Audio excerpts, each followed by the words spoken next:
I know that I was a very angry person as a kid. My dad wasn't around. I grew up with Hmm. 14 people living in a two-bedroom household. I was born with spina bifida. It's a deformity of the spinal cord. The surroundings were very depressing. All the worst parts of urban living you can think of, from drugs to gangs. A lot of people were saying like I'd never be able to walk, speak on my own. I'd never be able to read. The environment itself could easily capture your mind and leave you stuck. And so I've had to tell myself that I can achieve more my whole life. What's up? I'm Matt.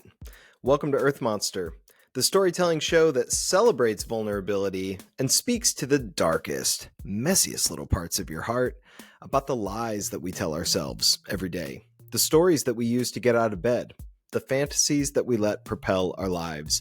I call these things necessary delusions, and you probably call them something else, like dreams or wishes or goals or plans, or maybe you don't call them anything because you are just so comfortable staying inside that hard-shelled human ego where you get to believe that everything in the world revolves around you. I get it. I really do. But I'm really interested in having a conversation with people here about the biggest ideas that we have had about ourselves and the world around us, to talk about all of the stories that we have used to help shape or misshape the path that we have taken. So if you are the kind of earth monster who probably needs therapy, but you'd rather listen to a podcast, subscribe. You found your people. Today, I'm talking to Peter. Peter responded to this ad that I post on Craigslist in the Las Vegas area, although Peter is coming to us from California, so go figure. I'm not really sure how it all works, but I love talking to strangers, so I don't care where you live or who you are. It's fun to jump on these calls and feel the freedom to ask anything, to get to know someone.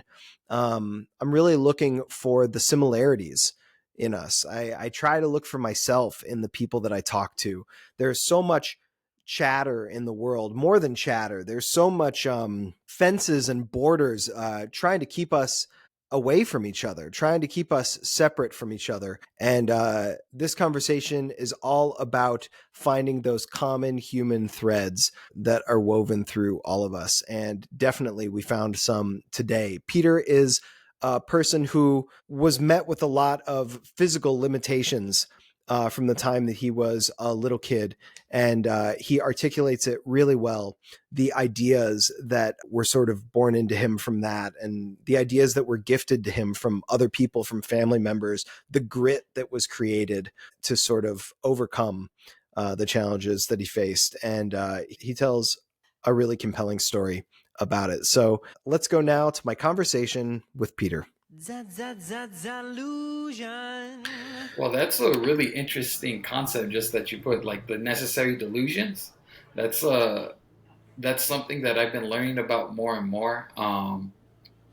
I was born with spina bifida, so a lot of people had already mapped out how my life would turn out. Spina bifida was, at the time I was born, it was a birth defect that affected 1 in 10,000 births.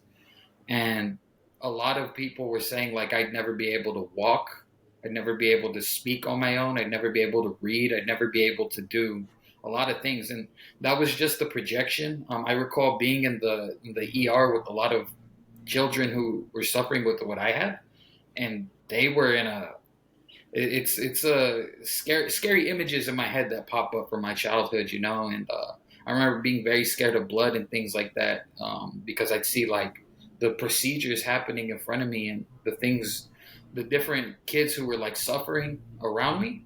And so I've had to tell myself that I can achieve more my whole life.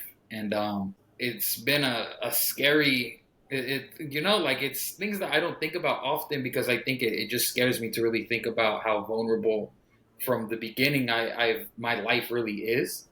And how much I've had to overcome. You have to tell yourself every day, like, yeah, you can get through the pain.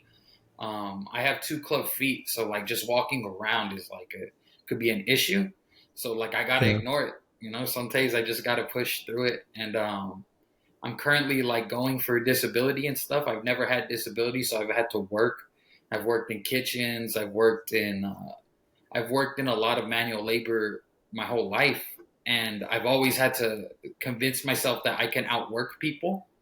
Mm-hmm. And it's because nobody could really like tell me how much I'm hurting. Nobody can really tell me how much I can actually do, even though people are just trying to look out for me and be like, hey, you shouldn't, don't press yourself too hard, or don't, like people are just trying to be kind. So I've had to have a lot of, be very delusional in that sense, just from like my physical limitations. And now I'm Yeah. over 30 and I feel them coming back, like being 30 with disabilities is just a whole different thing than being 21 and being able to recover and beat up your body. So I think necessary delusions are really prominent in my life. Talk to me a little bit about you said spina bifida. I've heard the term before. I don't know a lot about it. Can you give me kind of like a basic breakdown, maybe common circumstance for somebody, maybe some of the expectations that people had on you as a child dealing Yeah, with this? yeah. So spina bifida it's a birth defect that affects the generation of your spinal cord. And my spinal cord, the type of injury that I had was a tethered spinal cord. So they actually had to. It was balled up, bunched up, and they actually had to go in when I was a baby and spread it so that Wow. my back can grow properly. The parts of my spine that were messed up really affected my legs. Um, and my right calf is super affected. And the doctors have told me I have a calf muscle, but it feels like there's nothing there. Um, so that's the my version of it. It can vary. Spina bifida is something that it can affect people. It can literally like affect. It can look like scoliosis. It can look like a hunchback. It can look like so many other things. But it's Yeah. basically just the deform a what's that word? Not It's a deformity. It's a deformity of the spinal cord when you're being from birth. So that's what that is. And a lot of people, I've seen a lot of children who are affected by it unable to speak. They're not able to talk Wow. because the spinal cord, the development of it is so pivotal to our bodies. I've met children who they have problems with their eyes; they can't see properly. I've met children who their muscular shape is completely different. Like it can affect their arms, it can affect the way their organs are created. Yeah. So there's been that's why they give such a severe outlook for my life and say that I'm not going to be able to read, that I'm going to need help with everything I do, from using the restroom to getting to not ever being able to be in a work environment, a normal work environment. So in your life, I mean, it sounds like this was since birth. I mean, can you remember sort of the first times that you were aware that this thing that you were experiencing was different from everyone else? Like, how was this sort of like relayed to you as a small child? I can recall looking at kids who were trying to speak to their parents, but they'd be so angry that they'd start yelling and crying and screaming. And I remember like multiple times turning to my mom and saying, "What's wrong with them? What's going on with them?" So I couldn't really, in my head, I couldn't really understand like why they couldn't say what was wrong with them. And then I'd be sitting there, and all my doctors would be having conversations with me. All my doctors would be looking at me, and I'd see like, like looking back on it, I could see the like empathy in their eyes, and the fact that I could speak. They were just so happy to see somebody, in a child in there who had a Yeah. chance, and so that's something that I don't dwell on this stuff much because of my delusions and things. Like it's nothing that I really I've never wanted to be a charity case. I don't like to put my issues on other people. So I just, looking back on it, I feel very blessed. So Peter, where does the story come from that you need to work harder, that you need to like overcome? I could see this kind. This is me being on the outside. I obviously haven't dealt with something like this firsthand, but I sort of like would assume that you could sort of see this one of two ways, where it's either like this information sort of crushes you and maybe crushes your spirit for trying, right? And you just sort of give in to the fact that I'm different, I'm not going to be able to achieve.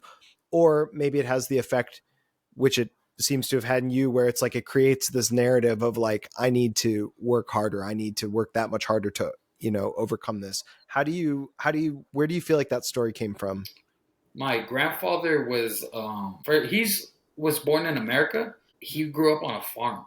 So he was a farmer, and he was around during the Great Depression, and he used to tell me stories. He passed away in 2022, but he used to tell me stories about what it was like to have to travel for work, for there to be nothing, for needing to scrape together every opportunity. He had been from New Mexico to Nebraska to all over America, just working on farms. And so by the time I met my grandfather, I had no idea that was any of him. But he just every morning he'd get up and he'd be in our backyard tending to our trees. We had this I grew up in Baldwin Park, California. We have this giant avocado tree that grew up way past our roof. It's like 15 feet above our roof, Mm-hmm. and that's just from the hard work he put in every day on it. We had these giant lemon and orange trees that grew out of control at one point, and they were like covering our whole backyard. And it's just the type of work that he did every morning, just the type of commitment he had to his home and to his backyard, to his life. So my grandpa very much put that in me, that hard work, that necessity for hard work. And growing up in Baldwin Park, it wasn't always easy to the surroundings were very depressing, and very it could break you very easily, break you. And What were the surroundings like? Was this like more like desert kind of landscape? no, Baldwin Park, California is 10 minutes from Los Angeles. So Oh, it's I'm in Los Angeles. I actually don't know yeah, that yeah. Baldwin area. Park is super small. It's the San Gabriel Valley. It's right next to like La Puente, right next to West Gotcha. Covina, Azusa. It's a Oh, sure. tiny Okay. little area in that whole. The San Gabriel Valley is giant, so Yeah. it's just one little city. But the environment's very much just urban, but Hmm. all the worst parts of urban living you can think of, from drugs to gangs to random gunshots happening, random, every it feels like nightly there's helicopters, ghetto birds, what we'd call them, just flying over everywhere. And so the environment itself could easily absorb you into that, and really capture your mind and leave you stuck into it. And so I mean, I'm on a tangent now because, like, again, this is stuff that I try not to think about all the No, this time. is a good tangent. I'm curious though. It seems like you didn't get captured by that environment there. Like, what was your reaction to it? What were you? How did you sort of exist in that environment? I think my mom did a good job of like making me naive. Like I was still happy, growing up I'm a proud '90s kid. So like we had Pokemon, we had Yu-Gi-Oh, we had the coolest things. I was one of the kids raised on TV, and so while I'm looking there, I'm not looking outside, and all these things happening. I'd walk outside, go to school, and there'd be tagging. We'd hear everything going on, but you just get used to it. And even as a kid, it's not like you're not scared. Like definitely there's some fear. Definitely there's the unknown. The unknown scares everybody. But because it's your home, you don't bat an eye to it. It just becomes normal. Talk to me about the struggles like growing up, the physical, like the sort of I'm wondering kind of where that grit comes from. You know what I mean? You're this kid sort of been given this sort of like life sentence from the time that you're a child of like this is the way your life's going to go, and then you have this other idea for yourself. So on a daily basis, can you talk to me about like some of the challenges or some of the instances where you had to tell yourself that story? Like, no, I'm not going to be held back like this. I got to work harder. I got to this and that. Man, so it can I'm not sure like how early to go back, just because I feel like there's so How many about age 11? age Fifth, 11. Thank you. Thank you fifth for giving me grade. an age. Okay, that's good. That's good. Fifth grade. Fifth grade. So What was the most important thing in the world to you when you were in fifth grade? dang, probably video games. Probably video games. Probably Donkey Kong 64. Me and Donkey Kong 64 in a constant struggle to beat it. And Um, what was that? What was that time like playing Donkey Kong? Who did you play with? What did it mean to you to beat it? What were you into about it? Man, I just think the storytelling that comes from video games is like, I love books as well. At 11, the same storytelling I get from that book, A Thousand Splendid Suns, is like the same storytelling I feel from like Donkey Kong. But I just think the way that it can immerse you into it, and the way it can pull you into wanting to destroy King Cruel, like that epic journey of just being an ape, like being so simple, really resonates with me with the fact that it's like he's a side character in the Mario universe. You know, Donkey Kong is just off to the Right. side, but his game is so fun, and there's so many things you have to like. You have to fight through. There's so many things. I'm not like one of those crazy video game kids who's just good at the game. I think that masochist kind of addiction to get to losing. You know, you get beat, you get beat, you get beat, and you have to overcome it. That's Yeah. something that really drove me to just stick with it and want to keep. I'd be at school just thinking about the game. Was there something equalizing about it also because it wasn't a physical thing that you had to do? You know, I'm imagining you're saying that you grew up with pain and dealing with pain on a daily basis, but maybe your pain or maybe your circumstances aren't as relevant when you're playing a video game. You know, when at 11 we play football a lot, my friends and stuff. So like Oh, okay. I think I'd go outside to play football and everything, and I was always having fun. I couldn't catch very well, I couldn't throw very well yet. You know, like I said, I was behind the eight ball, and I didn't understand it. And my friends would make fun of me because they were like, I was friends with a lot of athletes, so like it really never resonated to me that I was so set back in that area. Video games wasn't equaling though. That's an interesting thing that you bring up, is because it is something that I think for somebody like me who loves competitive nature, but isn't like, as far as like physical competitive balances, like I'm already unbalanced, you know. So I do think that really is a reason I went to video games so much. I can recall like at 11, around 11, they were giving bikes to everyone in my family, but I never got one. They gave scooters to everybody, but I never got a scooter.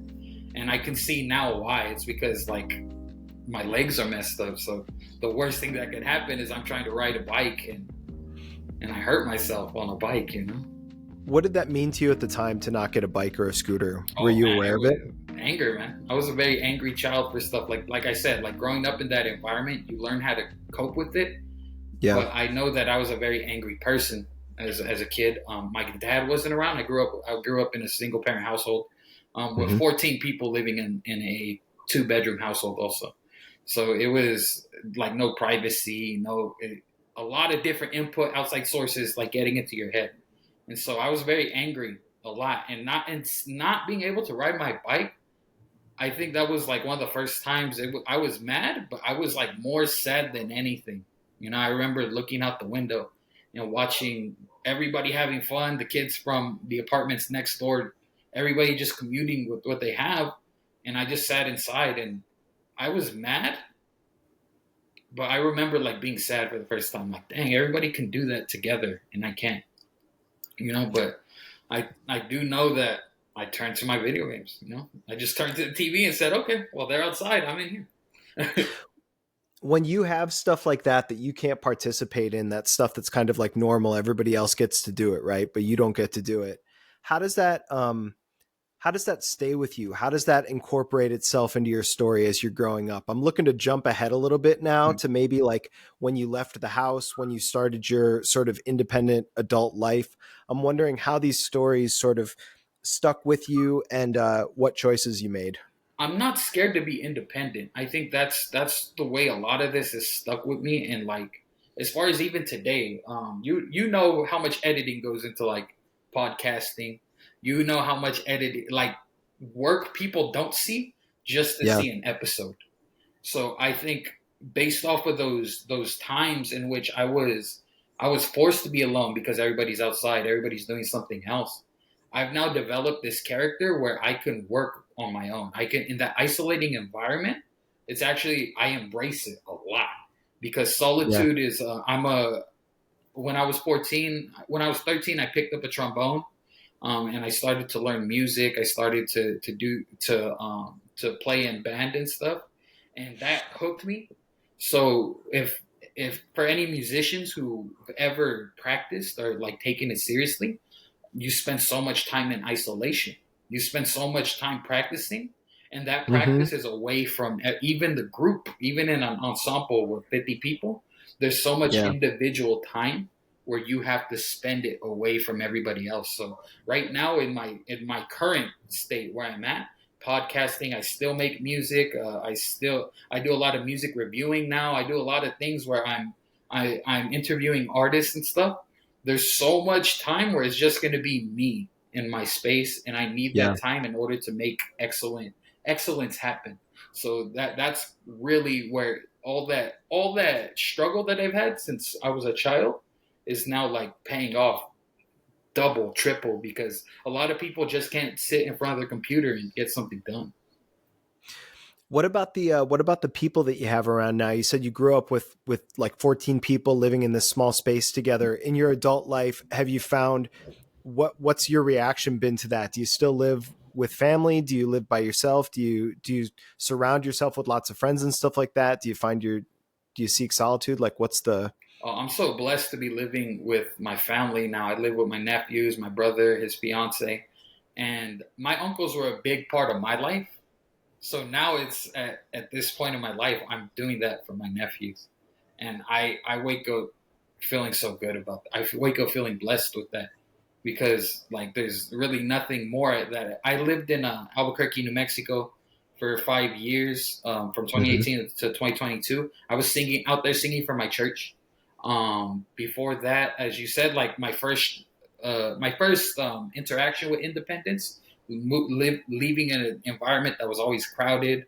My grandfather was like the patriarch of our family, so like everyone always coming there, everyone having an opinion on my room, my house, how I live, da da da. I got away from that at 19 when right after I graduated high school. I moved to Davis, California, and so that with my friend, he went to UC Davis. He said, "Come along." I was like, "I'm there with you," and that that desire to just travel into the unknown. I remember my grandma asking me, "Can you do it?" My sister asked, "What can you do it?" Everybody asking me, like, "Can you do that?" And I was so excited to be like, "Yes, I can." Like, yeah, I can get away from all this that's been going on, And it felt good to step out on my own. It felt very good. It's something that builds me up to this day where I feel I want to empower others to step out on their own when it's time, because there just comes a time when it's going to be you and you. It's going to be you having to put in the work. It's going to be, I have a lot of faith in God, and God's going to empower you to step out on your own, to take a stand and do what you need to do for yourself. And I'm just blessed that now where I'm at, like, that's something I embrace, and that's something I want to spread to my nephews. That's something I want to spread to everyone around me, that you can step out on your own and you can do what you need to do on your own, and that's a lot of delusion into that, but you're gonna need it, to stay delusional and being able to do it. Peter, you're coming to me from Vegas, yeah? I'm coming to you from California. I have a Oh, you Vegas are in I have California. a Did you Vegas area code. I have a Vegas area code though, so good catch. just curious well, did you have anything that you wanted to promote or let anyone know about? It sounds like you do some interviews and that kind of thing on your Oh own, yeah? yeah, well I'm Peter Rico. I represent the Common Sense podcast. We've been going for about a year now, and that's been awesome. It's been fun. We're a faith-based podcast. You find God when you find common sense. So we just try to leave it open, so it's not your regular Christian podcast where it's like, oh, I got to go to church, I got to do this. It's something where we just want to bring people to the middle, so people who go to church, people who don't go to church can find a middle ground, because that's where we're going to really see God. I have multiple music platforms. Pass the Ox is my non-Christian platform in which we interview independent artists, and we've done some incredible things. If you're an independent artist, find us on Instagram, Pass the Ox _626. I also do a Christian music platform called Pure Music, Pure Music 777 on Instagram. And that's been awesome. We do all the same things. We interview, we do music reviews, and then I have my music career that I do. I still do music, I still sing, I still do all that. SGV, MVP, all platforms, X, and all that. So yeah, I have a lot of plugs. So don't ask me that Nice. unless you want me to go for I 30 want minutes. it. No, I want it. Peter, do I just to get this out of the way, do I have your permission to share this conversation online and on socials Oh for the yes, podcast, please, etc.? please. I embrace it, and I would love to see more of your past episodes. This conversation has been very lovely. Thank you, man. Yeah, I what advice do you have for someone who wants to feel more connected spiritually, but is not into an organized religion, maybe not into using the word God or that kind of thing. What value do you derive from your own practice that you would sort of impart to any person? Oh man, don't lose your humanity. Don't allow for religion or for spiritual something you can't see, because spirituality is really what we can't see. Don't allow things you can't see to change the right thing for what we can't see. Meaning, like, if somebody's hungry, feed them. If you have the means to give it. It's very Yeah. simple, and it removes the weight of heaven and hell, because I think that's the biggest thing. The God and Satan, it removes all that. There's so many people who one of the challenges I have is, like, I contradict a biblical foundation of I review music, but I review Christian music and non-Christian music. And I Mm-hmm. know that rubs so many people the wrong way, or on the Christian side of things. It's like, you should only do Christian, only do Christian. But they become hypersensitive to, like, the fact that there's so many people out here who don't worship the devil. They don't worship Satan. But because we get hyperfixated on this idea that if you're not worshiping God, you worship Satan. It's like, that's Yeah. not true. Satan doesn't want a father to be in the household. It's that simple. So he'll do whatever he can do. Evil will do whatever it can do to separate that. And that's a blanket statement, because I think, having the fault, not having a dad benefited me in multiple ways, but I think it would have been much more beneficial for me to have my father. So I can only speak from my own perspective on it. But my advice would just be, don't lose your humanity. It's Yeah. like, don't allow yourself to be like, oh, I'm giving this to God, but the person right next to you could have used that. Like, you're giving all this money to the church, but the people around you, they're they need the money, and they're the church. So, like, give to the church, give to the person, give to your neighbor, the person. Like, how your influence can only be. A lot of us want our influence to be like that of, like, a Viacom or something. Like this Mm-hmm. wide influence that's so large, it can, like, we can help Haiti today. But, like, your environment needs you just as much. The people around you need your help just as much as anyone in the world does. You're where you need to be. And so that's where your humanity will keep you humble. Don't let the idea of God minimize who you are, because you're as important as God sees you, as important as anyone else. Define humanity for me. Right. I would say people who are sharing this lived experience on earth, right? So, like, all of us, we get to the point where I feel like a lot of Christian circles, they dehumanize people for their life choices. And even specifically, like, a hypersensitive topic is gay people. It's like there's so much hate towards people who they're just it's their choice of what they're choosing to enact with love. Like, their idea of love is the partners they choose. And as Christian people, we can't call them Satan just because they're an action they choose, or a path they're choosing. They're not the devil just because they have no ill will towards us, and Satan hates everyone. So, like, that's evil. Like, the ultimate evil wants the worst for everyone. And people who are choosing to their sexual partners has very little to do with, like, they can't even think of the ramifications that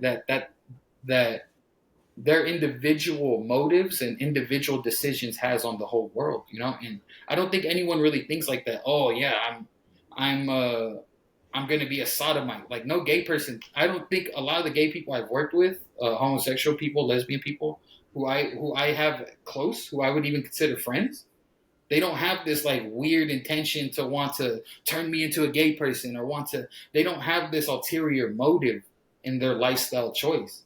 Therefore, I don't have any ill will towards them and what they're doing, because they're not trying to hurt me. I'm not trying to hurt them, Yeah. and I love them 100%. I'm just trying to, in this lived experience we have on Earth, God's put me in their path and put them in my path. And so far, it's been, I haven't had any crazy outbursts, or, like, I get attacked by a mob of gay pride people or anything like that. I've seen it happen online, but I know from my experience, I don't have anything like that.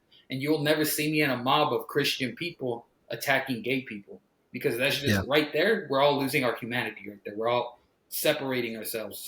Something in there has to change so that we can move forward as people on this earth. Yeah. Well, I love that you brought that topic up because, I'm not here to debate, Right. I guess. You said choose. I felt myself going towards that word choose. Like, I don't believe it's choose. I believe, Right. but I'm not here to debate. And I'm not, I just love getting a piece of a person, a perspective of a person. You've done an awesome job articulating yourself today, Peter. I wonder if you could just wrap us up with just one thing. Do you have any creature comforts that you can share with us? What is a creature comfort? You tell me. It could be a hat that you really like. It could be practice that you do every day. Like, what's something that is like visceral, textural part of your life, a product, an item, something that I thought a guy the other day gave me a great one. He goes, I'm never that far away from a cup of coffee. Oh man. Oh man, I think one of my creature comforts has definitely been cannabis, man. Like that's been a tough one. So like when I was in church, I didn't smoke, I didn't drink, I gave everything up so that I could be a Christian, be the idea everybody else put on me. Um, but as I've gotten older and as I've discovered a lot about my body, like I said, pain, pain, pain, pain, pain. You've heard that so many times. Yeah. I started smoking weed from a very early age. So that was a downside to living in the environment I was in. However, I was able to play sports. I was able to do all these different things because I was using cannabis frequently and it helped me recover all the time. So when you're younger, your recovery is like a snap. And the cannabis I've been able to do a lot of things physically that are way beyond expectation I love the gym. It's just changed. My relationship with the gym has changed. At 31, I can't hurt myself the way I could hurt myself back then because I won't recover. And so cannabis has become a big creature comfort for me because I think even when I was in an environment where I was trying to reject it, I got to a point where I was so frustrated by the decisions being made by leadership. I was so taken aback by the way people were not just being human towards one another, where people wouldn't grieve with each other. People would be hurting, and all we would do is continue to hurt each other. We would think that giving advice was like the cure to whatever ailment is happening. And that type of stuff just made it worse and worse. And it got me to a point where I was frustrated and I had to get out of the environment because I was losing like the talents I had. I was losing the goodness within me. Like it was being removed for the sake of being a Christian, being somebody's label of it. And so when I started smoking again, it helped me to just throw off like I can be relaxed in this situation, And I think the balance is not abusing it. It's not being a pothead. I don't like being a pothead. Like today I haven't smoked once, but like I've had the itch all day. Like, oh, it's right there. Like I could go smoke right now. You're like, and I think that's one of my biggest creature comforts, man. Cannabis, just being honest. Peter, did you ever end up getting on a bike or a scooter? I still can't ride a bike to this day. Oh man, I've never even tried, man, because it's risk reward. That's how I navigate my life. It's like I think the reward would be fire because I would become a bike addict. I know I would. Yeah. But the risk is just too much for me. Like it's at the point where even driving a car, it's scary for me. It's something that I'm always scared to do. So like riding a bike is something that I'm still in fear of. But a scooter, I've been on a scooter multiple times. I've loved the scooter. Yeah. Did you find a piece of yourself in Peter, Earth Monster? If the answer is no, then I don't believe you, because these themes are universal. Do not forget to subscribe to the show, because this is your tribe, Earth Monster. I want to give a big thanks to Peter for sharing today and for reminding us that environment shapes, but it does not have to define us. That we can overcome external expectations, and other people may project limitations onto us, but only we can truly know our own capabilities. So defining ourselves by our own standards is crucial. Perseverance was a big theme made possible by the strength of your necessary delusion, and even when facing daily pain or adversity, pushing through and convincing yourself, I can achieve more. What else is there? So figure out what kind of earth monster you want to be. Get an idea and hang on to it like a dog with a bone. Think it, feed it, do it. And I know what you're thinking. I'm missing a shoe. No. You have to take the next step. We will be back next week with more epic, everyday stories of success and redemption. We'll see you next time.